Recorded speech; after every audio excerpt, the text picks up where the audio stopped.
Bonjour à tous, j'espère que vous allez excellemment bien. Et aujourd'hui, on va parler sport mécanique, on va parler Formule 1, on va faire le débrief du Grand Prix du Brésil. Grand Prix, pardon, complètement fou, rien ne s'est passé comme prévu. Des stratégies absolument folles, c'est-à-dire depuis longtemps qu'on n'avait pas vu un pilote faire 4 arrêts en course, une Mercedes faire 4 arrêts lors d'un Grand Prix. De base déjà, même si on n'avait pas eu tous les incidents qu'il y a eu lors de ce Grand Prix, le Grand Prix aurait été bien. Bah alors avec les incidents en plus, ça a été excellent. Il est du même niveau que le Grand Prix d'Allemagne, c'est-à-dire que pour moi, ce sont les deux meilleurs Grands Prix de la saison. Mais même sans les accidents des 20 derniers tours, on aurait eu un Grand Prix excellent. Et merci de ne pas avoir mis la Virtual Safety Car lors de cette course et d'avoir mis les Safety Cars. Et on voit l'intérêt des Safety Cars et on voit le manque d'intérêt des Virtual Safety Cars. Donc on va faire le débrief de ce Grand Prix où il s'est passé beaucoup de choses. C'est un débrief, vous savez, comme j'ai essayé de le faire rapidement, sans images. Parce que ça prend un peu plus de temps en montage. Mais on va essayer d'être dynamique quand même. On commence par les Français, là on part par l'habitude, et on commence avec Pierre Gasly. Quelle course de grand malade de Pierre Gasly. De toute façon, il aurait déjà été en plus parce qu'il était le meilleur des autres dans les 20 derniers tours. Il avait un très très bon rythme, Pierre, parce que les deux Alfa Romeo étaient à 5-6 secondes à la régulière de lui, c'est-à-dire avant le safety car. Ils n'arrivaient pas à revenir sur lui, les deux Alfa, Kimi Räikkönen n'avait pas le rythme pour aller le chercher. Devant, il n'était pas distancé complètement par les 6 de tête, par les Ferrari, par Leclerc, par Bottas, par Albon. Il n'était pas distancé par ces pilotes-là. Il était à 15 secondes, 20 secondes, mais comme lui était parti sur une stratégie, je pense à 2 arrêts et qui c'était prévu de base, c'était plutôt bien. Et puis, il y a eu ce safety car, et puis après, derrière, Grand Prix de grand malade. Moi, j'ai pas vu les 2 arrêts au stand de Pierre, donc je peux pas vraiment vous dire quand il s'est arrêté. Ça, c'est la magie de la réalisation brésilienne qui nous a pas montré les arrêts, qui nous a montré beaucoup les pilotes de tête et peu le milieu de paquet parce qu'il se passait pas grand-chose. Faut se dire que dans les 30 premiers tours, les 30-40 premiers tours, tout le monde étant sur la même stratégie derrière, on va dire, à partir de Pierre Gasly, la hiérarchie, pour une fois, du milieu de paquet, on l'avait comprise, quoi. Elle était très simple, il n'y avait pas d'écart réduit, les écarts étaient plutôt importants entre tous ces pilotes-là. Par contre, devant, il y avait une belle bagarre. Et puis ensuite, derrière, ça s'est décanté dans les 20 derniers tours. Ça a été complètement fou. Et puis, Pierre, voilà, il finit deuxième. Il était déjà bien en qualification. Sixième, faut savoir que c'est le seul pilote qui vient de faire 4 Q3 d'affilée hors des 3 grosses équipes. Donc, qui montre son niveau de performance, qui montre que il se sent bien chez Toro Rosso, tout simplement. Et je pense qu'il n'a pas voulu retourner chez Red Bull. Je suis pas sûr que Red Bull avait... Je pense qu'ils ont réfléchi à mettre Pierre Gasly. Ça ne m'étonnerait pas que Pierre ait dit non, parce qu'il se sent mieux chez Toro Rosso, très clairement. Et il a une bonne voiture, en plus, cette année, qui, depuis Spa, il est performant depuis Spa, lui convient très très bien cette Toro Rosso. Et là, quel grand prix, quoi. Et puis, deuxième, voilà, il arrive à garder Hamilton derrière. Puis ensuite, Hamilton se tape une pénalité, mais... il n'y a pas grand-chose à dire sur la course de Pierre qui nous refasse ça à Abu Dhabi parce que ça nous a procuré, enfin ça m'a procuré de belles émotions. Puis longtemps je ne m'étais pas enflammé autant sur un Grand Prix de Formule 1, mais cette année c'est vrai que la saison a été étonnante parce qu'on a eu des Grands Prix très chiants comme le Paul Ricard et puis des Grands Prix excellents comme là Hockenheim, le Grand Prix d'Interlagos, Silverstone avait été très bien aussi et on a eu les Grand Prix les plus chiants de l'année, c'est-à-dire la Catalogne, également le Grand Prix de France, qui ont été des purges totales. Même moi, le Grand Prix de France, j'ai eu du mal à rester devant la télé parce que vraiment, c'était affreusement chiant. Mais là, il s'est passé des choses. En même temps, je voudrais saluer Joao Bolsonaro. Qu'on aille pas à Rio de Janeiro, là c'est un vrai circuit Interlagos. Qu'on reste du côté d'Interlagos, c'est une magnifique piste. Je parle également à Liberty Media. Gardez Interlagos, c'est une piste fantastique, c'est un toboggan, c'est un vrai circuit. Et quand il y a un vrai circuit, souvent il y a du vrai spectacle. Alors que sur le Grand Prix de France, il faudrait qu'il y ait un circuit, parce que moi j'appelle plutôt ça un parking. Je suis un peu comme C'est Alonso, je crois, qui disait ça. C'était un parking magnifique, mais alors, c'est pas vraiment une excellente piste de F1. Allez, deuxième pilote français, on passe à Romain Grosjean. Grand Prix moyen de Romain Grosjean. Enfin, le week-end est moyen. Bonne qualification, 7ème. C'était le clan des Français. Il y avait le quartier français, comme l'a dit. C'était pas Jules de Ramble. C'était. Ben merde. C'était l'autre mec jeune qui commente pour Canal+. J'ai oublié, le mec qui faisait la grille. Et ça a été un Grand Prix de Romain. On prend les 40 premiers tours jusqu'au safety car, ça va bien. Il y a la bonne stratégie, il est 7ème.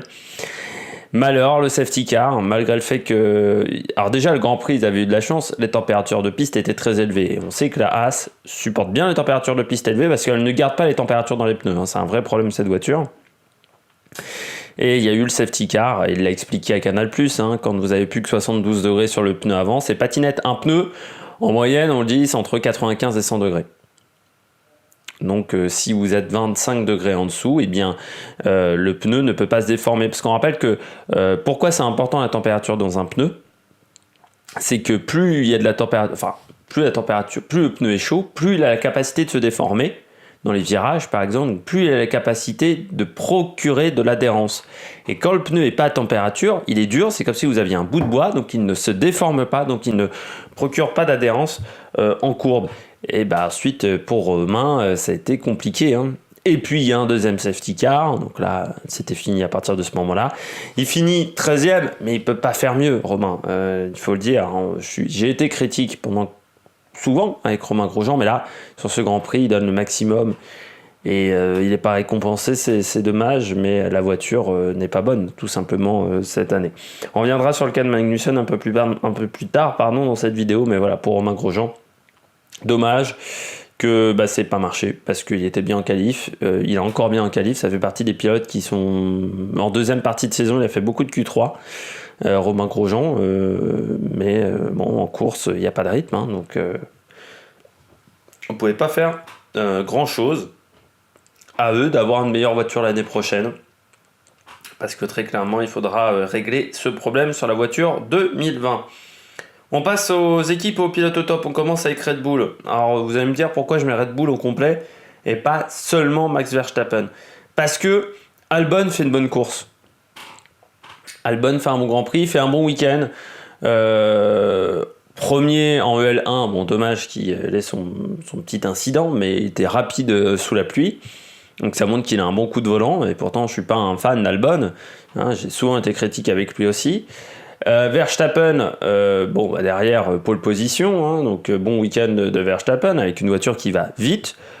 En même temps, c'est normal, ils ont des moteurs qui sont moins usés, tout simplement. Ils ont utilisé beaucoup de moteurs cette saison Honda, mais ça leur procure un avantage en cette fin de saison, c'est qu'ils ont des moteurs qui ont peu de kilomètres, contrairement à Ferrari, Mercedes, qui ont des moteurs avec beaucoup de kilométrage et donc qui ne peuvent pas utiliser à 100% de leur capacité. C'est le fameux problème de cette réglementation actuelle avec le coût de 3 moteurs pour une saison, c'est pas tenable. Et l'année prochaine, ça va être encore pire.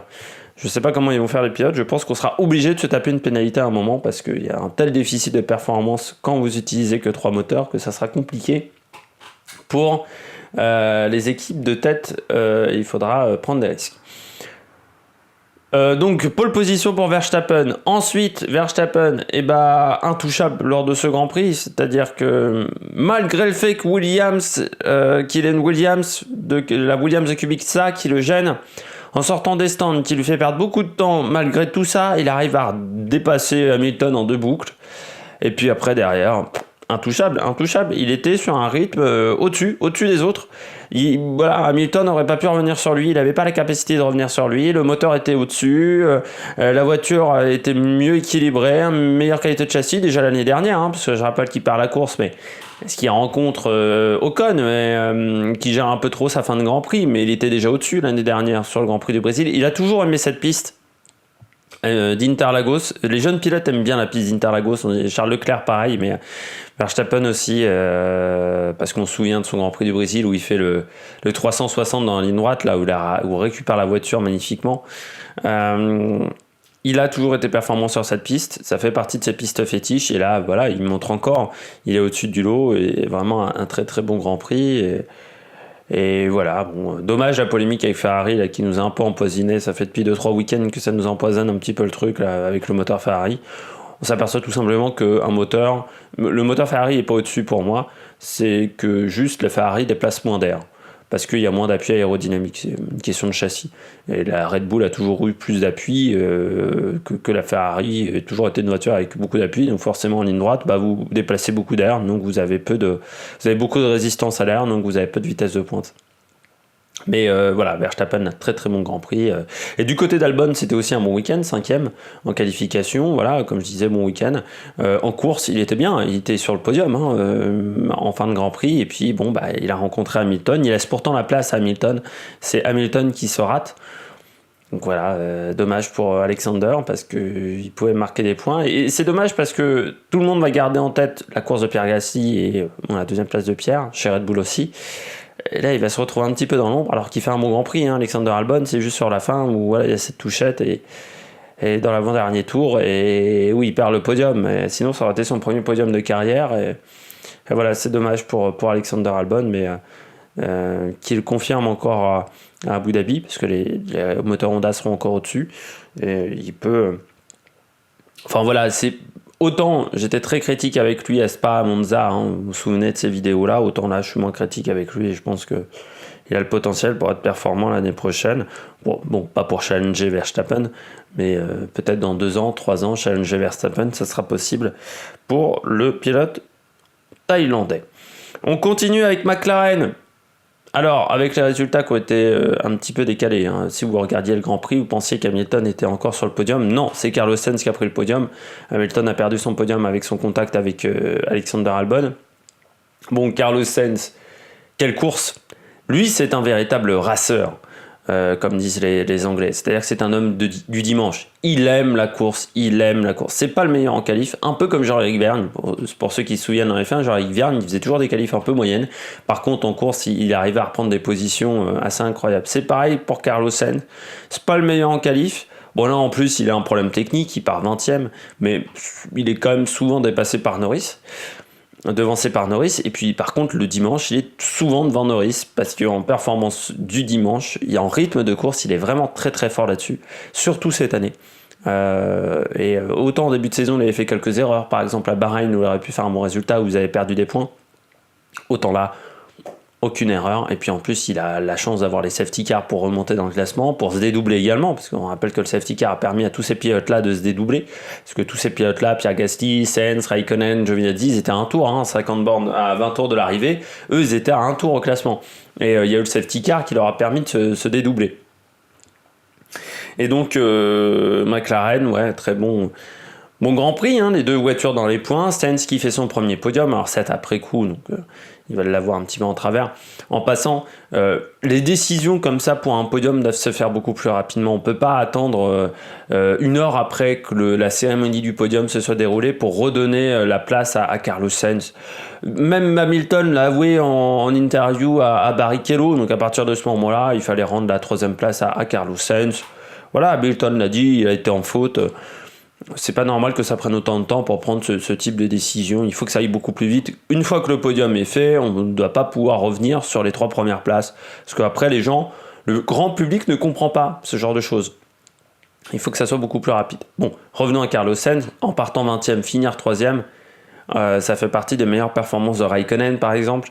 Mais voilà, très très belle course. Sur un circuit où c'est pas forcément évident de dépasser, mais il a prouvé qu'il arrivait à gagner des places avec une bonne stratégie également. Il a réussi à amener très très loin son premier train de pneus, et puis ensuite, il était performant, donc bon Grand Prix de McLaren. Lando Norris fait 8. Bon week-end, pas simple en rythme pur. Lando, il était que 10e en qualification, puis tu sentais que c'était pas forcément le plus à l'aise en voiture. Ensuite, il a pas eu forcément la meilleure stratégie Lando, parce qu'il passe les pneus durs. Tous ceux qui ont utilisé les pneus durs ne fonctionnaient pas. Avec les pneus Pirelli, là, ils étaient complètement perdus. Chez Pirelli, j'ai l'impression, avec les pneus, parce qu'ils ont emmené les plus durs de la gamme, ce qui fait que les pneus durs étaient trop durs, je pense, sur cette piste, et ils marchaient pas du tout. Tout simplement parce qu'on avait les pneus C1, C2, C3, donc vraiment les pneus les plus durs de la gamme, alors que les softs tenaient très longtemps, mais en même temps, les C3, parfois, ils ont été pneus durs. Par exemple, à Monaco, c'était les pneus durs, les C3. Donc là, c'était les plus softs. Donc ça tenait bien sur ce circuit et les médiums n'avaient pas de rythme non plus avec les fortes températures parce que je pense qu'ils étaient un peu trop durs. En fait, quand il fait chaud, les pneus soft résistent souvent mieux que les pneus très durs parce qu'ils aiment mieux les fortes températures, les pneus soft. Ils aiment bien les températures très élevées et les températures très basses, les softs. Et les pneus durs aiment des températures moyennes de piste pour bien résister. Et là, c'était pas le cas sur ce Grand Prix. Mais Carlos Sainz, bon Grand Prix. Lando Norris, il a bien sauvé les meubles, il finit 8ème. Il profite bien des erreurs des autres pilotes. Et au final, ça fait beaucoup de points dans la manche de McLaren, qui est assuré maintenant de finir 4ème du championnat. On continue avec Alfa Romeo, 4 et 5. Pouf. Eux aussi, hein, ils ont été bons. Hein. Alors déjà, bonne qualif des deux. Raikkonen qui revient en Q3, ce qui n'était pas arrivé depuis quelques Grands Prix, déjà. Le week-end n'était pas mauvais, on sentait qu'ils avaient plus de rythme. Giovinazzi pas mal aussi, 12ème. Bon, certes devancé encore par Raikkonen, mais sur cette deuxième partie de saison, l'écart de performance est moindre entre les deux pilotes, je trouve, et il mérite sa place en F1, Antonio Giovinazzi, puis derrière en course, les deux... Ils ont tenté de suivre Gasly, ils n'ont pas réussi. Ils ont tenté de suivre Carlos Sainz, ils n'ont pas réussi en termes de stratégie. Mais 4 et 5 pour Alpha, c'est inespéré. C'est leur meilleur Grand Prix depuis le retour d'Alfa Romeo en F1. Et Sauber n'avait pas marqué autant de points sur un Grand Prix depuis... Il doit falloir remonter à l'époque Pérez-Kobayashi, donc 2011. 2011-2012, où il marquait beaucoup de points à chaque course. Là, ouais, très très bon Grand Prix des deux pilotes, Giovinazzi qui fait pas d'erreur, Kimi Raikkonen qui fait une bonne course, Giovinazzi qui en plus résiste en fin de Grand Prix à Ricciardo, donc solide, parce que Ricciardo c'est pas le pilote le plus facile à garder derrière soi, parce qu'il est très très bon au freinage. Donc bonne course pour Raikkonen et Giovinazzi, et qu'Alfa Romeo continue comme ça, parce que ça leur permet de finir sur une bonne note, et donc le travail à l'usine va être plus performant, parce que quand on finit sur une mauvaise note la saison, c'est toujours compliqué de repartir pour l'année d'après. J'ai déjà dit lors de mon débrief sur le Grand Prix de Valence en moto Grand Prix. Et puis on termine avec les pilotes au top avec Daniel Ricciardo, 6ème. Là aussi il a bien sauvé les meubles, Coco, parce que en début de Grand Prix il était dernier. Il tape Magnussen au bout de 6-7 tours de course, le contact c'est au tour numéro 8, l'accrochage entre Magnussen et Ricciardo. Déjà il avait pris un très mauvais départ parce qu'au bout de 7 tours il avait 3 places en moins par rapport à sa position sur la grille, donc il était vraiment en difficulté. Alors pourtant c'est là où on a compris que les médiums, c'est là où j'ai compris moi que les médiums ne devaient pas marcher des masses, parce que Ricciardo il avait aucun rythme en début de course. Il change de pneus, il passe ses softs tout simplement. Il va les emmener très très loin ces softs, parce que la Renault a cette quand même particularité d'être une voiture qui détruit très peu ses pneus. Depuis le début de saison, on s'aperçoit qu'ils font toujours des bons dimanches, parce qu'ils ont une usure des pneus qui est très faible. Ils ont toujours un très bon rythme de course, les pilotes Renault. Puis là ensuite Ricciardo, il profite bien des safety cars et tout ça, mais de toute façon il aurait fini 10ème. Alors que oui, il profite de l'accident entre les deux Ferrari, de la pénalité d'Hamilton, de l'abandon de Bottas, du problème de Albon, mais de toute façon il aurait fini 10ème. Il avait un très très bon rythme, Daniel Ricciardo, en fin de Grand Prix. Donc c'est bien pour Renault, ça leur permet de garder la 5ème place, de marquer des points, et puis devance encore son équipier, et puis mentalement ça va lui faire du bien, parce que c'est un pilote qui est agressif, et il faut qu'il garde quand même un petit peu d'agressivité, Ricciardo, même si des fois il en fait peut-être un peu trop cette année chez Renault. Mais il n'est pas habitué à se bagarrer en milieu de peloton, et c'est vraiment pas la même bagarre que derrière. Mais voilà, bon Grand Prix de la part de Ricciardo. On finit avec les bonnets d'âne, il y en a quand même quelques-uns. Alors il y a déjà des bonnets d'âne dont je vais parler rapidement. Hülkenberg, Kvyat, Magnussen, pourquoi je les mets vraiment en moins ? Tout simplement parce que premièrement, ils sont devancés par leur équipier assez largement. Hülkenberg il finit 15ème, derrière Russell même pour Hülkenberg. Alors que son équipier fait 6. Donc voilà, il y a 9 places d'écart. Kvyat, Gasly, c'est 8 places d'écart. C'est beaucoup trop. Et puis il n'avait pas de rythme pendant tout le week-end 4. Et puis Magnussen aussi, 2 places derrière. Il finit 15ème. Bon, voilà, il était vraiment... pas 15ème, pardon. Magnussen, il finit 11ème. Il finit certes 2 places devant Grosjean, mais pas bon en qualification. Il était quand même devancé assez largement de plus de 2 dixièmes. Et puis je trouve qu'il n'a pas fait un bon week-end de course, Magnussen, même si c'est vrai que le tête à queue avec Ricciardo l'a pas aidé. Ensuite, on passe à Racing Point. Pourquoi en moins? Parce que malgré tous les abandons devant eux, ils ne marquent que 2 points.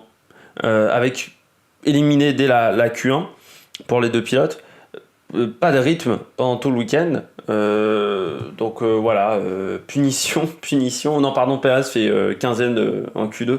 Mais voilà, ils avaient vraiment pas de rythme pendant tout le week-end. Donc voilà, déception pour Racing Point et sur ce Grand Prix. Peut-être que c'est des types de circuits qui leur conviennent pas, parce qu'on a vu que sur tous les circuits en ville, tous les circuits sinueux, ils avaient beaucoup de mal, l'équipe indienne. Et puis Williams, parce que en plus d'être pas rapide, ils ont le culot de gêner les leaders. Le unsafe release pour Kubica, donc c'est-à-dire qu'on l'a relâché dans les stands juste devant Verstappen, et en plus il a bien foncé sur Verstappen, c'est-à-dire qu'il voit dans les rétros que Verstappen est derrière, hein. Il doit le savoir, donc surtout qu'il l'a dépassé, donc il doit savoir qu'il doit repartir devant lui, donc ça semble tout simplement assez incroyable. Et puis même Kubica une deuxième fois, mais Russell, je sais pas, ils avaient un problème pour avoir les drapeaux bleus, mais je trouve qu'à chaque fois ils se décalaient extrêmement tard. Et puis là, sur ce circuit, il n'y avait vraiment aucun rythme. En même temps, c'est une voiture qui n'a pas d'appui. Sur une piste où il faut de l'appui dans le deuxième secteur, c'était compliqué pour les Williams. Et puis on passe à Ferrari, Mercedes. Ferrari, bon, bah pas compliqué. Pourquoi ça n'a pas marché, hein? Quand les 2 pilotes se rendent dedans, c'est quand même compliqué, c'est incroyable. Ça, c'est une faute professionnelle pour les 2 pilotes. C'est-à-dire que Charles Leclerc ne doit pas être aussi agressif sur Vettel. Quand il arrive dans les S de Senna, mais il vient de 3 bandes derrière, quoi. C'est incroyable. Enfin, Leclerc, c'est pas la première fois en plus qu'il nous fait le coup. À Monaco, on se souvient, quand il a son abandon, il vient aussi de très très loin. J'ai l'impression que des fois dans son cerveau, ça se connecte pas très très bien. Il faudrait qu'il se calme, qu'il fasse un travail mental, Charles Leclerc, parce que des fois j'ai l'impression que le cerveau disjoncte. Et puis Vettel, oui, bah, le contact est là, et de toute façon les deux ne doivent pas se toucher, mais je trouve quand même que les Ferrari sont très fragiles. Alors moi, c'était mon avis.